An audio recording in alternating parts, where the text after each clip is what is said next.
segala kepikiranku,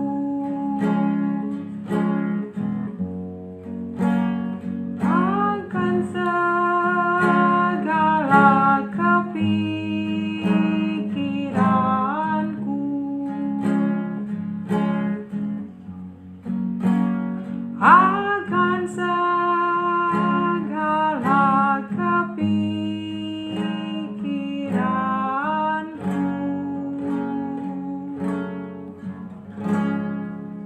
Puji Tuhan, haleluya. Bapak Ibu saudara yang kasih, dalam nama Tuhan Yesus Kristus kita dapat kembali lagi bersama-sama mempelajari kebenaran firman Tuhan.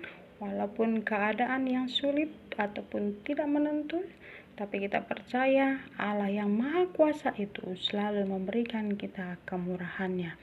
Sebelum kita belajar tentang firman Tuhan dalam satu tema, apa yang kulihat, kudengar, itu yang kusaksikan. Terlebih dahulu kita berdoa. Bapa, kami bersyukur atas kebaikan dan kemurahan-Mu, sebab Engkau Allah yang luar biasa bagi kami, yang selalu memberikan kami damai sejahtera-Mu. Kami akan belajar akan kebenaran firman-Mu. Biarlah kuasa Roh Kudus-Mu yang memberikan pemahaman. Haleluya. Amin. Saudara yang kasih dalam nama Tuhan Yesus Kristus, kita akan melihat satu kebenaran firman Tuhan yang terambil dalam Ibrani 11 ayat yang pertama. Iman adalah dasar dari segala sesuatu yang kita harapkan dan bukti dari segala sesuatu yang tidak kita lihat. Ini menyatakan bahwa melalui iman segala sesuatu dapat terjadi.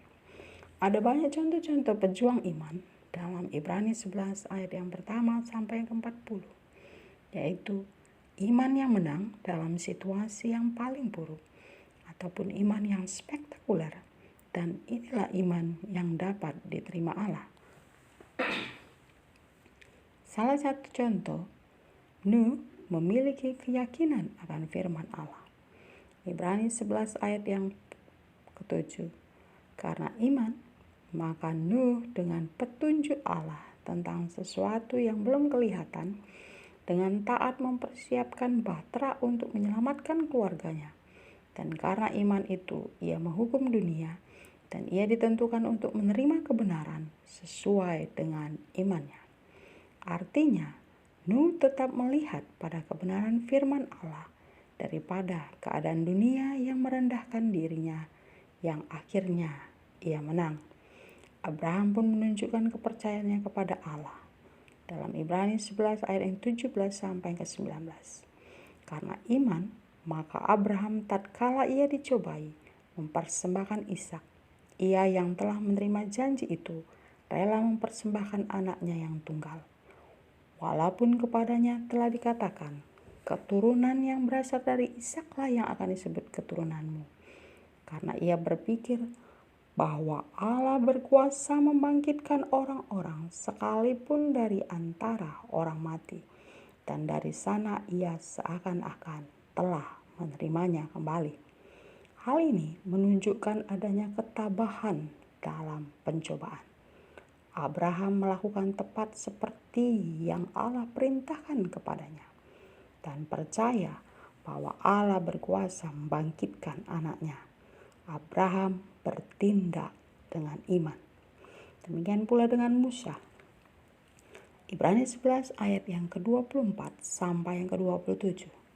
Karena iman, maka Musa setelah dewasa menolak disebut anak putri Fir'aun, karena ia lebih suka menderita sengsara dengan umat Allah daripada untuk sementara menikmati kesenangan dari dosa. Ia menganggap penghinaan karena Kristus sebagai kekayaan yang lebih besar daripada semua harta Mesir, sebab pandangannya ia arahkan kepada upah. Karena iman, maka ia telah meninggalkan Mesir dengan tidak takut akan murka raja. Ia bertahan sama seperti ia melihat apa yang tidak kelihatan. Musa bertahan dalam penganiayaan dan menolak kenikmatan dosa. Banyak tawaran dunia yang dapat dimilikinya, tetapi Musa mengarahkan pandangannya pada upah yang didapatnya dari Allah, yaitu kekekalan. Yang menjadi pertanyaan, bagaimanakah dengan iman yang kita miliki? Apakah seperti nabi-nabi yang terdahulu? Mungkin saudara mengatakan, zaman dulu lain dengan zaman sekarang. Orang dulu lain dengan orang sekarang. Saudaraku yang kasih oleh dalam nama Tuhan Yesus Kristus. Zaman boleh berubah, tetapi iman jangan berubah. Miliki iman yang teguh di dalam Tuhan. Iman para nabi memberikan teladan kepada kita tentang iman yang dapat diterima Allah. Dalam 2 Korintus 4 ayat 18, sebab kami tidak memperhatikan yang kelihatan, melainkan yang tak kelihatan. Karena yang kelihatan adalah sementara, sedangkan yang tak kelihatan adalah kekal. Iman kepada Yesus merupakan dasar utama untuk melihat janji-janji Allah dinyatakan. Melalui iman, maka segala sesuatu dapat terjadi. Milikilah iman kepada Yesus, sebab melalui iman kita berkenan di hadapan Allah dan memperoleh keselamatan. Apapun yang kau alami hari ini, tetapkan hatimu untuk beriman kepada Yesus. Upahmu besar di surga. Tuhan Yesus memberkati. Kita berdoa. Bapa, kami bersyukur buat pelajaran hari ini yang memberi kekuatan. Ajar kami untuk tetap memiliki iman yang teguh di tengah situasi yang berat ini. Para pejuang iman, para nabi memberikan suatu teladan untuk kami ikuti. Masalah keuangan, masalah jodoh, masalah keluarga, masalah sakit penyakit, dan masalah pekerjaan tidak akan membuat iman kami lemah. Sebab melalui iman kami melihat segala janji Allah digenapi dan tanda perkenanan Allah ada di dalam hidup kami. Amin. Sampai jumpa dalam pelajaran berikutnya. Tuhan Yesus memberkati.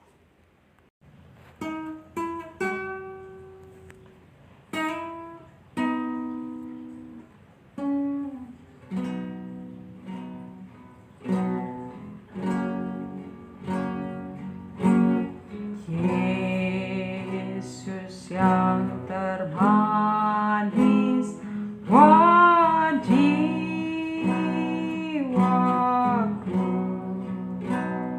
buat jiwaku,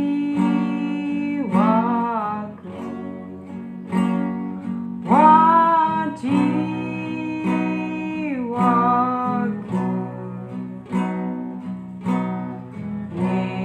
Yesus yang termanis buat jiwaku,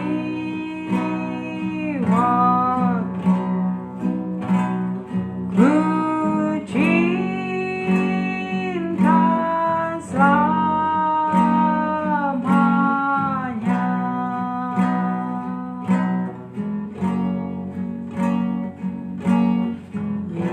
Yesus yang termanis buat jiwaku, buat jiwaku,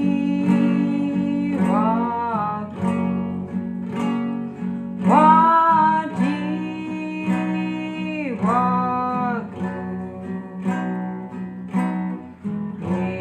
Yesus yang termanis buat jiwaku,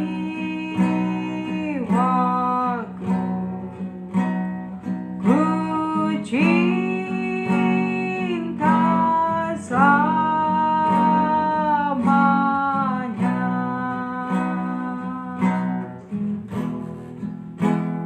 Ku cinta